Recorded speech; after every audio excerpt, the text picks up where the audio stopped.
Welcome to the Brady Bunch of Autism, your source for family, parenting, and all things autism and special needs. Created by our family for your family. Live from the Ed Asner Family Center. And now your hosts, Navah and Matt Asner. Good afternoon. I'm Matt Asner, and and I'm Navah Paskowitz Asner. And welcome to our special show. It's such a special show today, isn't it? It is a special show because it's a special day. It is. It's World, not Autism Acceptance Month, but World Autism Acceptance Day. It is. It's also World Autism Awareness Day and World Autism Action Day. I guess it's the 3 A's. And I also said that I would say it's World Autism Alex Plank Day. Oh, that's nice. Yeah. Oh, that's nice. See, Alex, we love you. And what about Autism Amy Fagan Day? Well, that's right. It is Autism Amy Fagan Day because Amy Fagan is our co-host for the day. And why should we just kind of start with us when we have a co-host? We should start with her as well. Absolutely. So I'm going to bring her in, and we have a co-host. Hello, Amy Fagan. Hello, Matt and Navah. Hi, Amy. How are you? Here I am. Here you are. Here you are. And Amy, I'm so excited to have you join us. I wish you were here every day holding my hand and keeping me on track. And I admire you.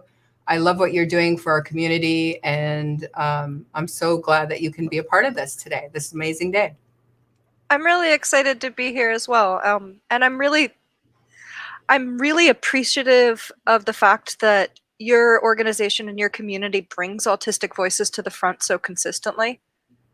I just think that that's a really important step. So thank you for including me as a member of my community. And you're always welcome and actually expected.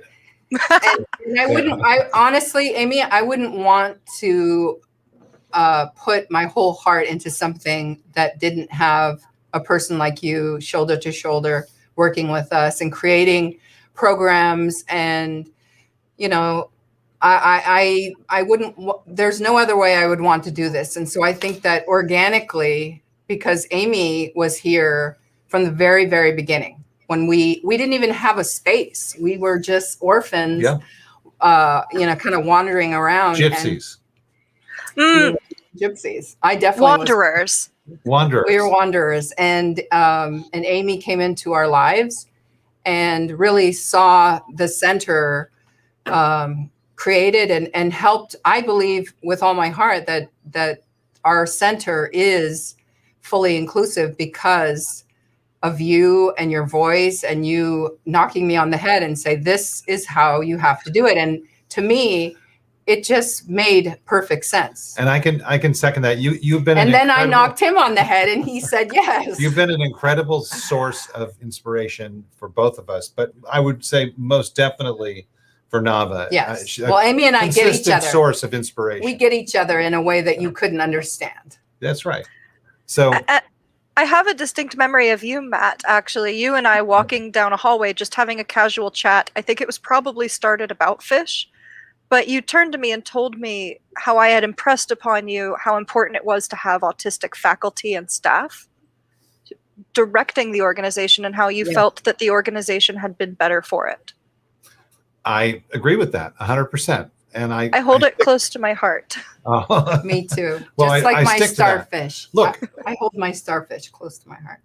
I've been in this world for a long time now. It's been a long time, and if there's anything I've learned, it's that autistic people deserve every ounce of respect and consideration when you're working on their behalf, and their voices need to be loud and proud in whatever you do. So you did teach me that. You had a lot to do in teaching me that. So and a part of writing the story as well. Not just like off in the corner, but helping us write the story. And I think autistic people need to write their own story. And what an amazing, my gosh, what a segue is that? An incredible thing. What a segue is that? Our first guest is going to come in and she's going to talk about this because she's written a book with her daughter. Yes, and I'm about hope and autism. So we're going to talk to Valerie Gilpeer in a little bit about that, and her daughter is Emily Grodin, who have an incredible new book coming out that you have to read. But before that, let's just talk a little bit about about the day. So, Autism Awareness Day. World Autism Awareness Day. It's a day that I think or acceptance. This is what I'm going to talk about. Okay. It has a little bit of controversy to it, a little controversial, a little bit. It's I think a well-meaning holiday, or so to speak. And I'd like to get your take on what it means to you. What is this day that is called World Autism Awareness Day? What does it mean to you, Amy? I think that a lot of the autistic community has moved away from awareness and we've moved towards acceptance because for our entire lives, people have known what autism is in theory, but they haven't necessarily known autistic people or given autistic people a chance to tell our own stories. So a lot of Autism Awareness Day tends to be how other people talk about us or how other people feel about us versus how we feel about ourselves and our own experiences. Autism Acceptance Day is about opening a dialogue with the autistic community, learning what we're really about, and coming to terms with it. Daily, every day, not just on this particular day. Autistic every day.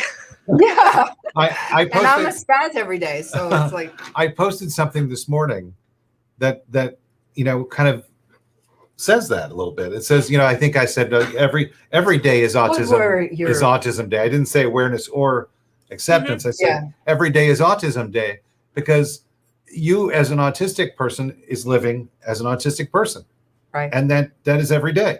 And I and Navah as autistic parents of autistic individuals are living that every day. So we're all living this every day.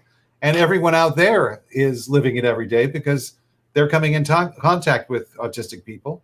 And we just it needs to be a part of our awareness and our acceptance every day. And the neurodiversity movement, which a lot of autistic and otherwise neurodiverse individuals are engaging in right now, seeks to see autism, ADHD, dyslexia not as only being framed through the medical model of disability, but also through a social diversity model. Mm-hmm. It's completely natural and normal to be autistic. It doesn't mean that I'm not also disabled, but I have every right to have been born autistic and to live my life this way as well. And my life is a good life worth celebrating. I completely agree with that. And my question to you on that is, how do you differentiate that? I think a lot of people have trouble differentiating. Yeah, that's a better way of saying it. So how can we best look at that and apply it to what you're saying? Well, I use a social model of disability rather than a strictly medical model. So I say that I am a disabled person because I'm an autistic person, not because I am inherently disabled, but because I live in a system that isn't built to embrace me. I'm not part of the neuromajority. If more people on Earth were autistic than allistic, the way our society was shaped would be very different. Navah, you were complaining about fluorescent lights. Those would be illegal under an autistic society. But so a lot of the things that make me disabled aren't necessarily my internal experiences with my own body and my own brain, so much as they are that the world isn't an easy space for me to access. That's for sure. Yep. I think that's good. For sure. That's good. And I was talking to someone the other day about corporations and supporting the inclusion and the hiring of autistic people.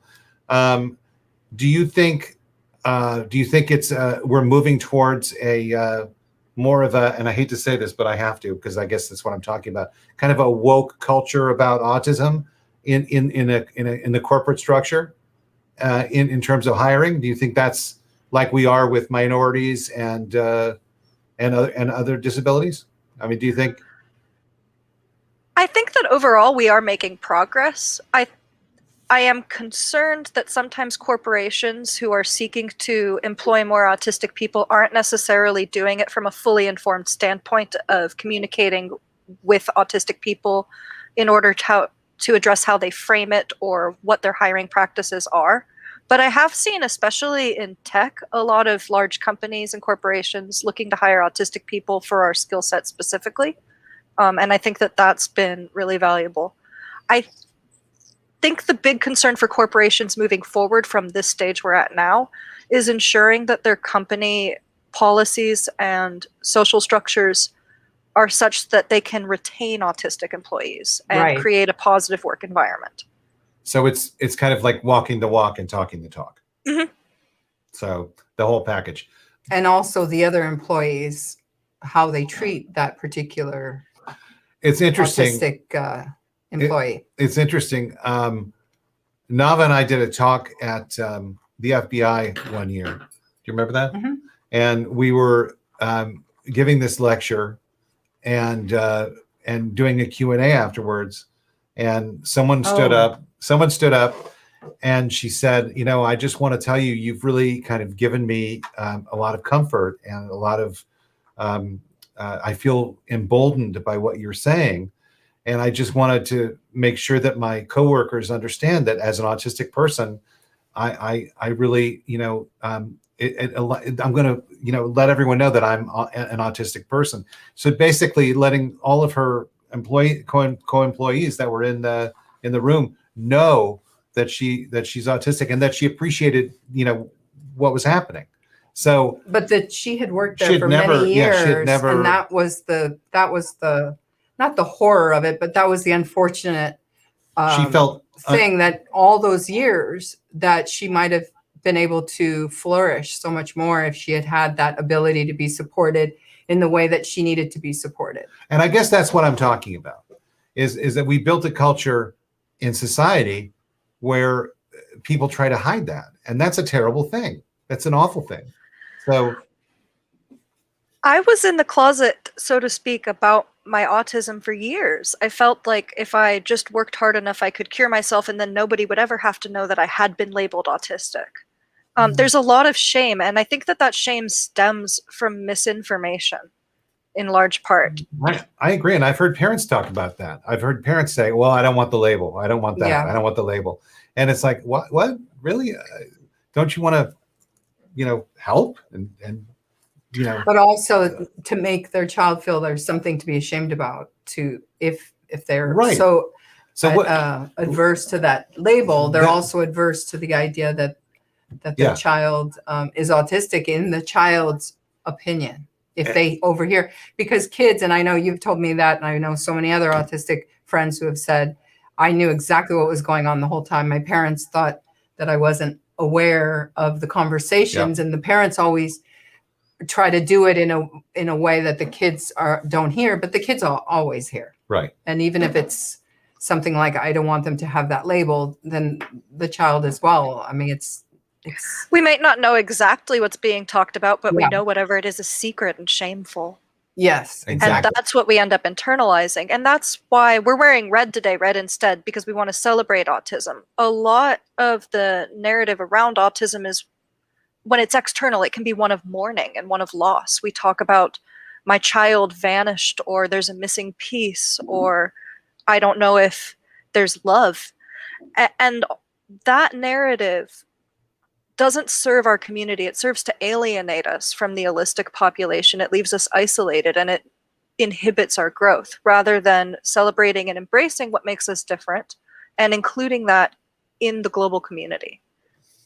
So now let's talk about that a little bit, because, and then we're going to bring Valerie in a couple of minutes, but let's finish this up and just talk about red. Light it up red. This is not light it up, celebrate. Or, well, no, I mean, we can say light it up. It's called red instead.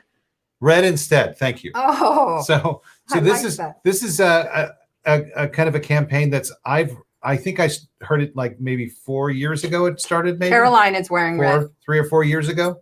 I may have badgered you about it 3 or 4 years ago. I don't know. I think so. But it's interesting because I come from the school, like, basically, if people want to light it up, magenta, they can light it up magenta.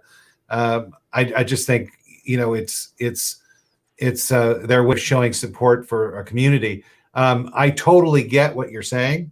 And I think, my feeling is there, light it up red. Absolutely. Red instead. Red instead. That's what I say. But I mean, I certainly embrace both blue and red. So I know that's a controversial statement, but you go both ways. Yes, sort of. Yeah. Well, if I yes. may, Yes, Amy, the of course. You're the concern with lighting it up blue and why many autistic people don't necessarily want folks to do that on our behalf is because the blue symbology is associated specifically with this mistaken belief that autism is a disease of white boys, little white boys. And oh wow.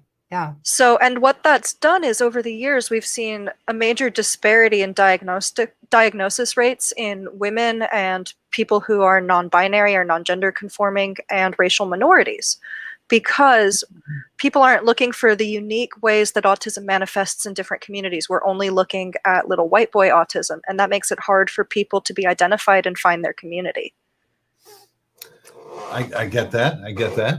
And I think, I mean, and I have to do research on this. I have to do research on this because I think because I don't know if there has been since diagnosis has improved, have we had an uptick of female diagnosis? Has that never I was changed? going to say, Amy knows the answer. Amy would know the answer to that. Oh, yes. What we've seen is it used to be a ratio of something like 8 boys for every 1 girl diagnosed, and we're seeing it come closer to like a 5-to-3 ratio within the last 10 or 15 years. Because we're looking for different traits. The way that I manifest autism is very different than the way that one of my cousins might, for example. Right. Who's a boy. And as I know a lot of grown women who have been diagnosed very late in life, and they usually get diagnosed when their kid gets diagnosed. Yeah, and I find it very interesting that we're talking to 2 guests today. Well, one's co-hosting, who's an autistic woman. That's you, and we're talking to the mother of another autistic woman, an author, in Valerie. So I'm actually going to bring Valerie in now because I think. I want to bring her into the conversation, and she's got. Hello, Valerie. Hello. Hi there. Hello, and Valerie actually is the co-author of an incredible new book out by from HarperCollins called right here. I Have Been Buried Under Years of Dust. It's a memoir of autism and hope. And I actually did a blurb on it, and there it is right there. Navah, do you want to read that? Wow, this is a test of like an eye test. I feel like I'm at the DMV right now.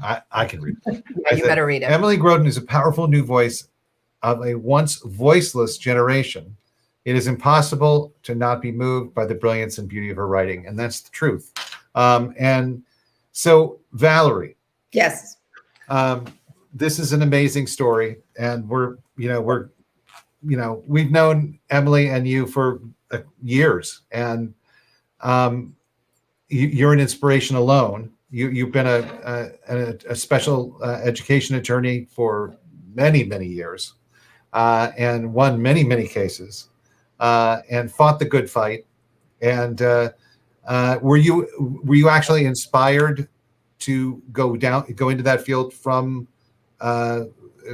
your daughter's situation, or? Well, actually, yes. I mean, what happened was that I was about 20 years into my own practice doing civil litigation, and I was going to an awful lot of group meetings of women of all kinds of persuasions in terms of talking about all kinds of remedies and ways to approach the developmental disability, speech and language people, psychologists, different places that I was going to. And every time I went someplace, I heard some stuff that did not ring true. And I began to realize that a lot of people were just offering their sort of off the wall opinions and sort of a lot of misleading information that I didn't believe was accurate. And this was about when Emily was about in the 3rd grade. So I thought, this is really crazy. I mean, people are grasping for information. They're looking for different information from people. And there were a lot of people who were very uninformed and just wanted to be told anything and there were people who were willing to tell them anything. So Right. I got really kind of concerned about that. And, I had a chance meeting with Valerie Vanneman, basically on the steps of the regional center. And, she knew us because she had previously represented us in the early days with Emily. And she asked me if I wanted to join the firm. So that's how it's really how it started. So that brought me in, and I was definitely interested. And honestly, it was a great run for me. It was a great 18 years of working with families and children with special needs. I could not have loved it more than I did. But I probably never would have happened if not for Emily. I just don't think that it would have been something that I would have considered. It just wasn't where I was going. My background was in finances and real estate, and I had experience in completely different areas. Yeah. Well, I'm right about in the middle of the book. And, to me, what makes it so unique and so wonderful, and I was telling you before, is it's not just the mother's story, which I can absolutely relate to, but it's in Emily's own words and Emily's own experiences of what was going on. And to me, it's just the most wonderful look into, into her world, where you felt, because she was nonverbal and the world around her. When I met Emily, I didn't, you don't know what she is capable of, and to see some of her beautiful poems and to see this person who Emily truly is come out in the book, that to me is just, it's wonderful. And I love how they kind of interject it throughout the story. Yeah, I mean, it was remarkable for us as well. I mean, I think that I've shared with you that early on, before Emily was diagnosed when she was 2, and she was very much a bright light from the time she was born. We had no reason to think that she would have anything but a neurotypical life. There was no reason to think anything would be different for her in terms of her development. And then it started to change, a little bit before 18 month, it started to change. And by the time she was 2, there was a dramatic change in her. I mean, a very dramatic change in her. And then we were confronted with the absolute diagnosis at 2, which even when we were given that diagnosis, actually on her 2nd birthday, we still continued to question it. And questioned it for a long time. We went to lots of doctors, went all over the country, did various things to confirm it. Looked into other possibilities, because her language was the most thing that was impacted. It was the expressive language was really her issue. And the behaviors that came secondary to that. I mean, there was also, a lot of behaviors that were secondary to that inability to really communicate with us. And because there was an initial words that she did speak, a few words that she spoke, we went out were chasing our tails a little bit, pursuing an alternative possible diagnosis called Landau-Kleffner, which is another potential, disability. And she was tested extensively for that back east. I mean, we were all over the country. I mean, we were looking into something called epileptic aphasia. It was like, what is causing this? I mean, you name it, she was tested for it. It was really anything to get away from the autism diagnosis. And honestly, I thought it was interesting what Amy was saying about shame. It's not, I don't think that we were so much ashamed of it, is that in 1993, when she was diagnosed and thereafter for a long period of time, it's people who shamed you, or who excluded you. It wasn't personal shame. It was, I was proud of my daughter. She is who she is, and she was loved a zillion %, but people would turn away from you. I mean, I was worried about sharing with people. And, I talk about this in the book a little bit, is that I didn't want her to be disregarded because of a label. And I think that's what we're all struggling with, is that the doctors even used to say to us, it doesn't really matter what the label is, it doesn't have to have a label. It is what it is, but parents had a negative response, especially in this area, to it. And it would be like, well, we can't have anything to do with that child if we know that she has that going on. If there was no label put on it and that she was just a little bit different, that was kind of okay, but to be a label would be something, totally wrong. Now it doesn't seem to bother much of anybody, but things have changed a lot. I mean, here we are, it's 2021 and, we're way down the road here. I mean, remember when Emily started, there were 2 behavioral agencies and 2 speech therapists out there providing services. And this is a totally different world. I mean, as evidenced by, you go to an Autism Speaks or any kind of a fair, that's promoting different kinds of services, whether it's Cal State Northridge or wherever it might be. And you have this, it's a cottage industry. There's a zillion places that are providing. Many of them are the same basic essential services, maybe OT, maybe behavioral, maybe speech, maybe floor time, but there's so many more of them. Well, and the need is great. Yes, the need was great, but there were a lot of kids back then. I mean, Emily was one of the few. Speaking to Amy's information or her stats on the female versus the male, I will say one thing, that in my practice, what I observed was that there were a lot more girls being diagnosed, especially as later on. But generally, I will say also that more people were diagnosed. And what was interesting about the diagnosis, in my mind, as I practiced over those 18 years, and I don't know if other people in the firm noticed this, but I was finding that there was comorbidity. Like you would have a child not only with autism, but maybe with ADHD or, or ADD or some significant, mental health issues, depression. You'd have, a whole range of things. So it seemed like there was OCD. So it seemed like they had more than one foot. Whereas I felt earlier earlier on, it was strictly like autism. There might be a little of anxiety kind of thrown in there, but it wasn't so pronounced. So I think, and I don't know, I've often wondered about this sort of mutation, of the disability, and really wondered what that means. And if that did happen, or if it was just me seeing more. So I don't have any statistics on that. I don't have any clear information, but it was something I felt like I was observing. You're not inaccurate in your observation. But it's more that how we diagnose autism has expanded a lot. For a long time, autistic people just kind of flew under the radar for the most part, unless you had very noticeable indicators. So a lot of people who are now getting recognized as autistic wouldn't have come into your practice before. Mm-hmm. And as far as comorbidities go, there is a genetic component. If you are genetically autistic, you are more likely to have ADHD, OCD, those kinds of things. GI issues are a very common indicator.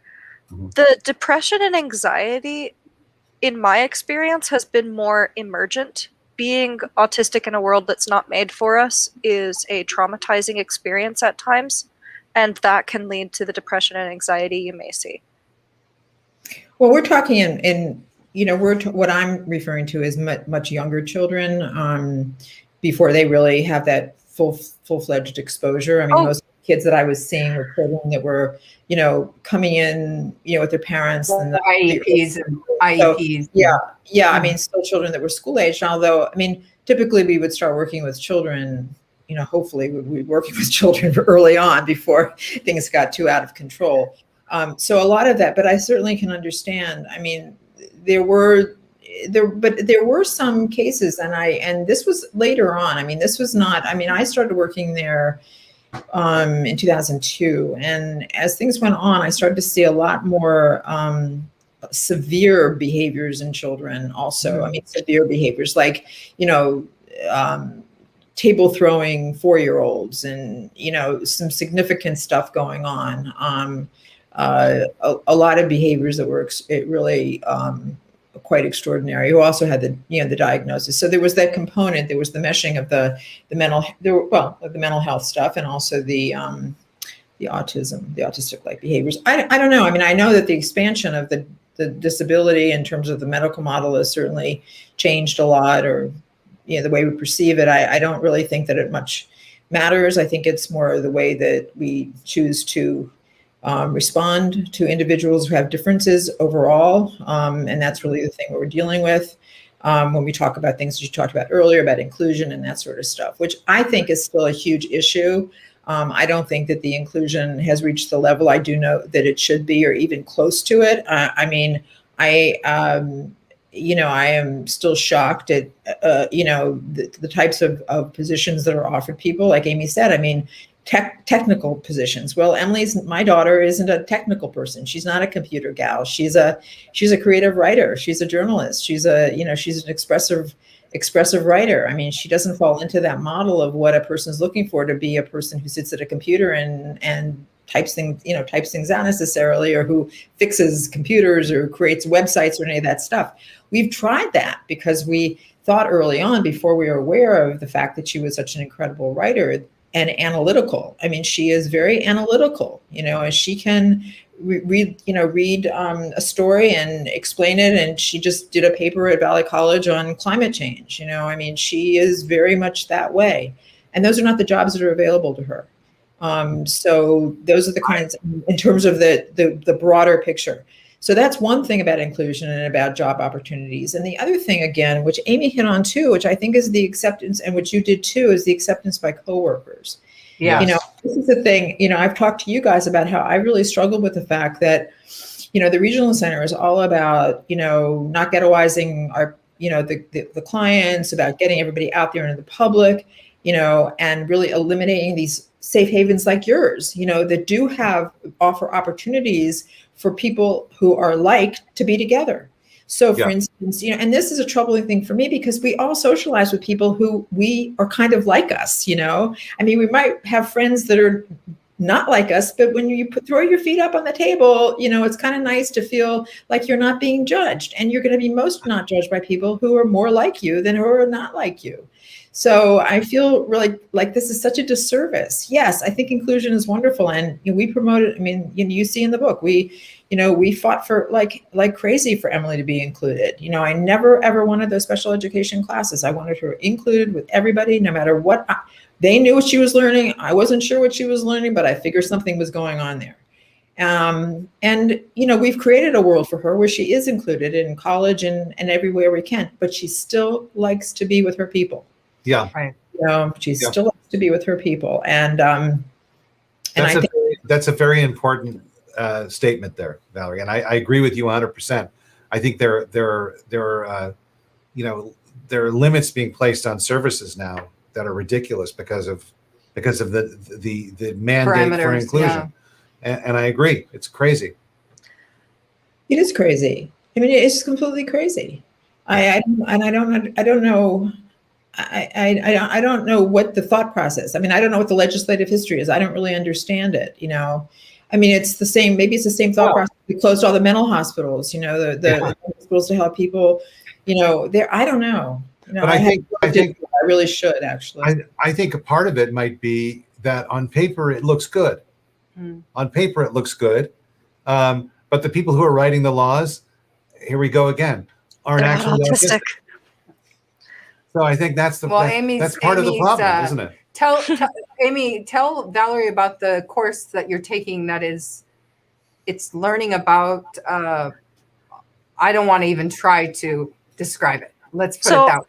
I'm a student at the Bridges School of Cognitive Diversity in Education, which is a school for teachers and parents, psychologists, and I would say legal professionals, people writing the laws maybe should take it, that teaches about neurodiversity in education and how different brains develop and how to better support them through education, home life, and in the workplace.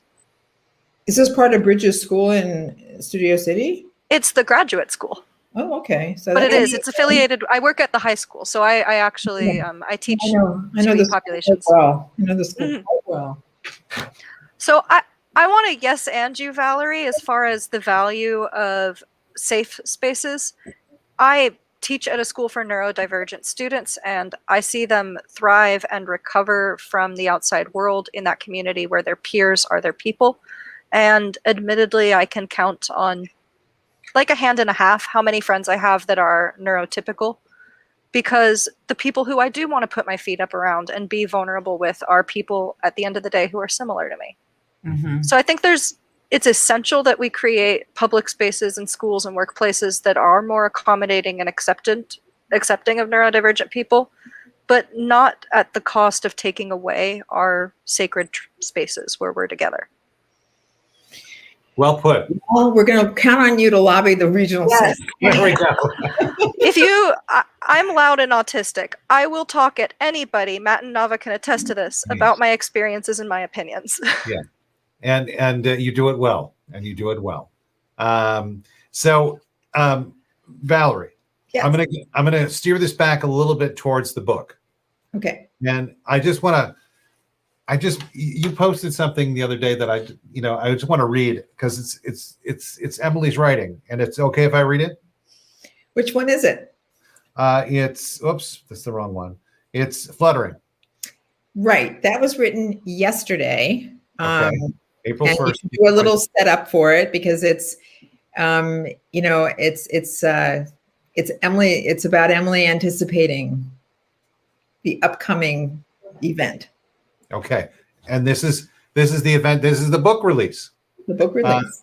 So this is a perfect thing to kind of highlight in her writing. Here we go. So I'm gonna try and do this. You're going to do a dramatic. I'm going to do a dramatic reading. I'm going to do this. Reading. Forgive me if I don't do it well enough, because it's really hard to do this justice because it's so good. You go back to your Shakespearean days. Yes. This is. I'm going to go to my thespian days. Dramatic table read, right? Yes. Fluttering by Emily Faith Grodin, April 1st, 2021. It's really happening. That's what keeps playing in my head. But every day the sentiment spreads and I'm fluttering. I'm a buzz. I'm alive. I'm vulnerable, but I am strong. And the fluttering, it's a mix. How my senses perceive the consequence. Am I nervous? Am I nervous? Do I carry doubt? Or is my mind just stuck on overdrive? With knowing the word will soon know knowing the world will soon know my life. Like I said, it's a mix. Still working on the nervous bits and center on the positive.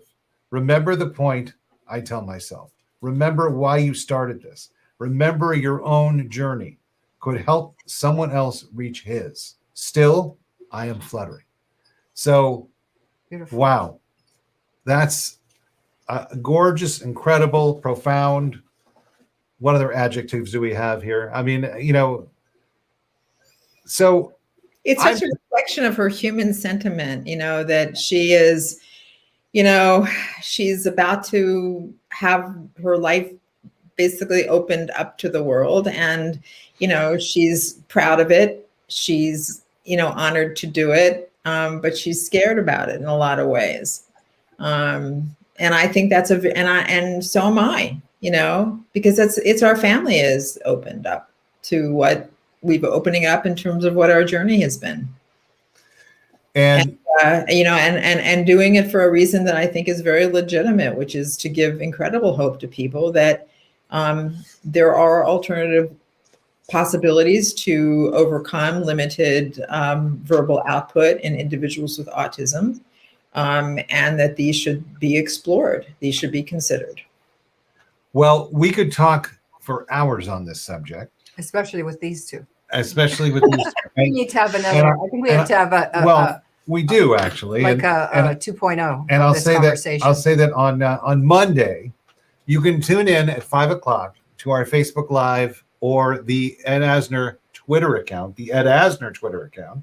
and you can watch Valerie and Emily speak about this incredible new book. And once again, I've been buried under years of dust at an Ed Talk, which is coming up on. And also, I just wanted to point out that the book has been made Amazon's pick of the month, which is what an honor. Pick of April. That. Yeah, it's such an incredible book. You got to read this book. It's for if you're an autistic individual, if you're a parent, if you just like to read. I mean, it immediately hooks you.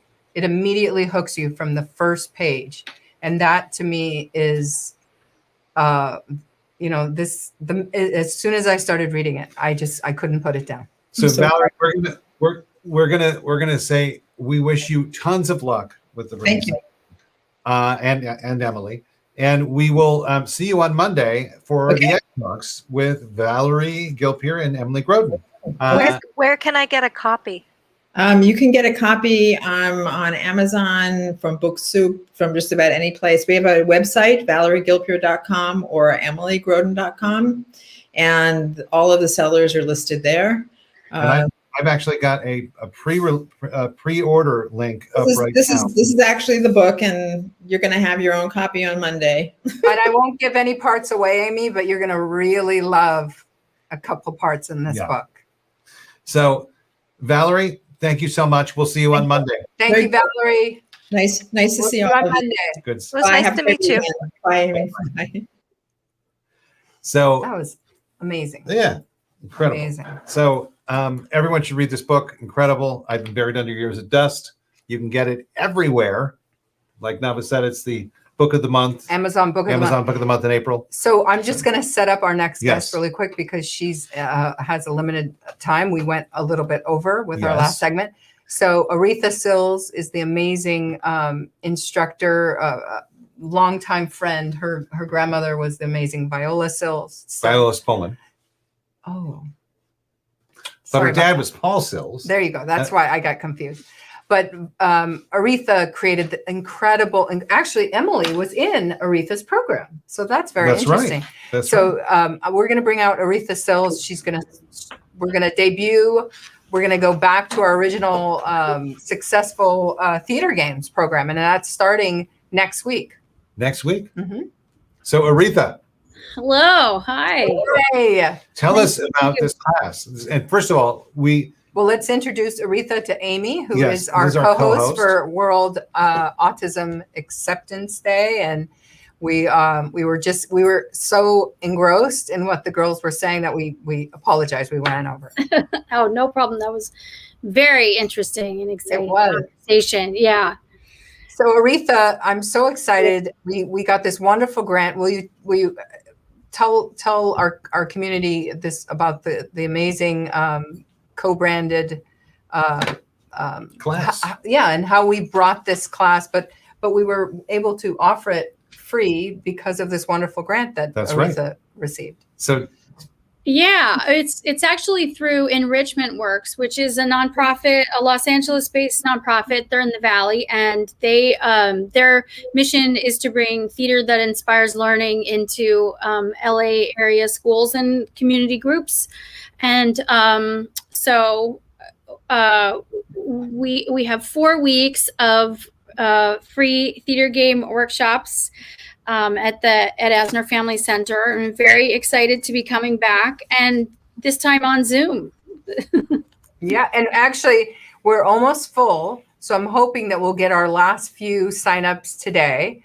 And if you are interested in this program, and it's going to fill up probably in the next couple of days, please reach out to milo@teafc.org. And tell the and by the way, you don't have to be in LA. You can be anywhere. Oh, in absolutely. the country. One of our signups is in Fort Wayne, Indiana. Yeah.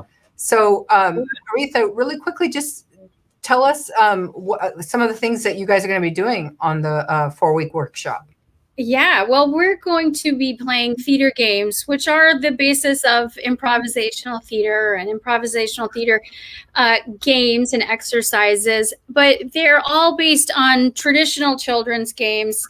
My grandmother, Viola Spolin, was the mother of improvisational theater, the originator of theater games, and her son, Paul Sills, who was my dad and very good friends with your dad, Ed. They were best buddies in college and theater compadres, right? I think your grandmother taught my dad, right? Yeah. I think so. I mean, well, they were. I believe she directed him in a play. Yep. Ed and Paul were early founders of a theater company called Playwrights Theater in Chicago. They had been students at the University of Chicago together, and it was a pretty influential, scrappy young theater company for the time. But a lot of major actors came out of that. Right. Yeah, and then the same group went on to a lot of them went on to create Second City. Paul was the original director of Second City, and your dad had moved on to be a star by then. So he wasn't. He was.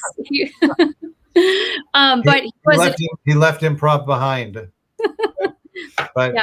but he always says that improv is his lifeblood. It's what created him, and it's true. And it gives your father so much credit. He really does.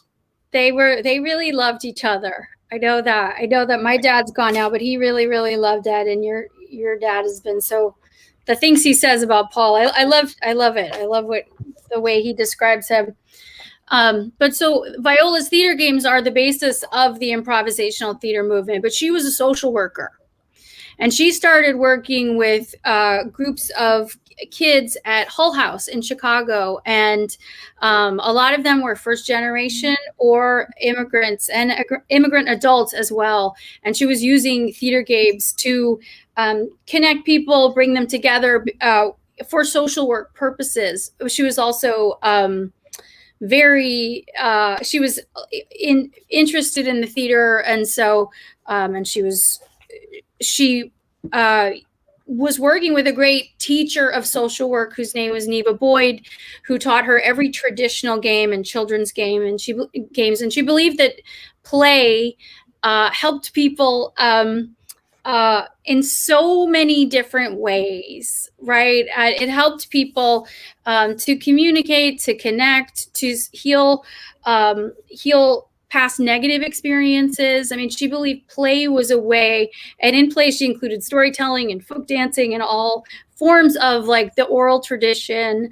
That was what the basis of her social work was, and this is what Viola learned. And she took that idea that play is an educational method, and she took it into the theater. And so when people think improvisation, they think comedy, but that's not necessarily it.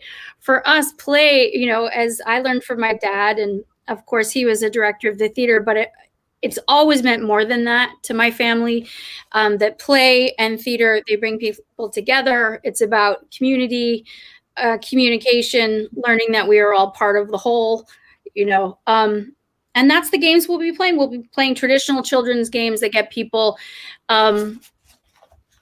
together in the same space, even though we can't be in the same place, right? Honestly, I think that's the best and the positive of this whole COVID year and more than a year is that, when you moved away, we were so brokenhearted. We're like, oh no, what are we going to do? And just the fact that you can be in Wisconsin and still do this wonderful program, that's a little bit of a wonderful, rainbow at the end of it. It's a great thing. It's great. Yeah. So the Theater Games program is going to start on April 8th, and it's going to be 4 Thursdays. And please, please, please do not wait another minute. Reach out to Milo. We only have a very few spots left. As Aretha told me, and as a parent, I love hearing this, no materials needed for this program. No materials. You just show up and you can do it with your parents or your sibling. It's going to be a wonderful, wonderful thing. And I really, truly am so excited to have you back. And Anna, the wonderful Anna, daughter of Aretha, is going to be one of you. Yes, we love Anna. So when does that start? It starts on Thursday, April 8th. Okay. And next week. Reach out to Milo. Reach out to Milo right now. All right. What age would you say is that ideal for? Yeah, what age did you open it up to? We said 10 and up. There's a lot of like direction, and you have to. It's listening, and it's still Zoom. So but we've had people who are in their 20s and even 30s. 10 and up. We were saying little guys. Yeah. For little guys, it's a little more advanced. Yeah. But like I don't know if you could handle it because you were really. I'm a little guy. A little bit confused. I'm confused by everything. And Emily, who I believe is 29, really enjoyed theater games. She was in the in-person version of theater games. Yeah. I like theater games. Well, sign up, dude. You better call Milo. You can co-host and type at the same time. I'm actually going to reach out. Malcolm. Yeah. Yeah, exactly. I'm going to reach out to Max because I'm hoping that he can bring theater games back in person. Yeah. And Max was Aretha's captain. Yeah. Yeah. So Wonderful. What does that say? Laura Lindsay Jones asked what ages, and we just 10 and answered up. that. 10 and So we hope that you can sign your daughter up, because Laura Lindsay Jones made an earlier comment that she signed her daughter up for theater games in 2nd grade, and she literally came to life there. So there's a validation of that work that your grandmother did, and she came to this work through social work. Amazing. So Aretha, thank you. We'll see you in class next week for theater games And class thank next you week. for being a part of this wonderful special day. Yeah. Yeah. Thank you for having me. I can't wait to see everybody on Thursday. Thank you, Aretha. See you next week. So, Amy, I'm so glad we had this time together. Me too. I missed hanging out with y'all. Yes. I know. Well, we are opening. We're opening. Yes. We're opening gradually. So next month we're going to open very slowly, but things are looking up. There's a light at the end of the tunnel, right? Don't start with me. And it's probably not a train. No, it's not a train. It's a light. I have my starfish, and I might actually gouge your eyes out with Really? it. No, don't threaten Matt. We like Matt intact. She likes threatening me. I She don't said know. we like him That's one of intact. her favorite pastimes, is threatening me. Oh, but you So- deserve it most of okay. the time. So, Amy, no, thank you I so love much. you, and I couldn't have done it without you. I And love you too, Navah. and next time on this day, I will wear red. I'm wearing orange, which is close to red. It's flame. It looks red on camera. It's It's flame. flame. It's flame. Flame. You're flaming. It's I'm red. Red. Reddish Okay. orange. So red instead. Thank you for illuminating me on that. Hashtag red instead. There's a new one. Yeah. You can that's also light it up gold for people who don't feel that red is their color. Okay, wait a okay. minute. I just explain to us the explanation of gold, because I love gold. Is like my basically, except for safety orange, is my second favorite color. So explain the significance of gold. The chemical symbol for gold on the periodic table is AU, which is the same first 2 letters as autism. Ah, Gold implies value. We consider gold to be one of the most precious objects on Earth. And I like the idea of attributing value to our community and seeing it in a positive light.